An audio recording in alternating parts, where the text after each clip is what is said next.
I followed my brother. Will was taking classes, and he made me go to some shows, which I did begrudgingly, and then they grew on me and they grew on me, and then I was like, oh, I love these shows. When I was in my mid-20s, I just realized that there were no funny people around me. Everyone's working, a lot of people are starting to get married.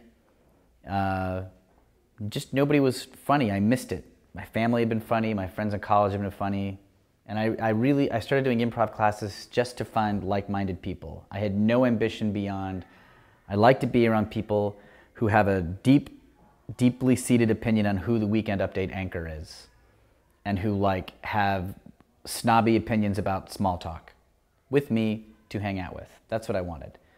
So I took an improv class, not an actor, never done stand-up, very shy and awkward in '96, and it was just something to do. So it was right away, this community just grabbed hold of me. I was like, oh, this is not just once a week I show up and do a couple scenes. It's I'm already doing this a lot. And I was already going to Herald Night a lot, so it was just, before I even realized it was my whole week was doing improv. My brother and I performed together as the Brothers Hines. Kevin came to me and we started doing that as an indie team, and then we entered Cage Match and we won, and we do that. It feels very different than the Stepfathers because it's just two people and it's my brother who I've been close with my whole life. The nice thing about playing with Will is we came up on the same stuff for the most part. Mostly me as hand-me-downs. Will loved Monty Python, so I started watching Monty Python. Will brought home old VHS tapes of Saturday Night Live. I would watch those VHS tapes. I mean, obviously we had our own influences too, but the core influences were the same. Our mom had old Steve Martin records. We both heard those records. So we had a lot of similar upbringings. And then, obviously we didn't spend all our time together, so there are differences. But we have this core that's the same. I think that helps us we hope that helps us on stage. Laughter is always good, and I thought you'd enjoy some professional humor. So we have brought in performers from the Upright Citizens Brigade Touring Company, which, as you all know, is around the corner from FIT.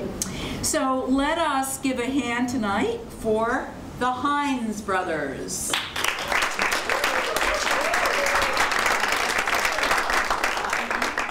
Thank you so much. Hello.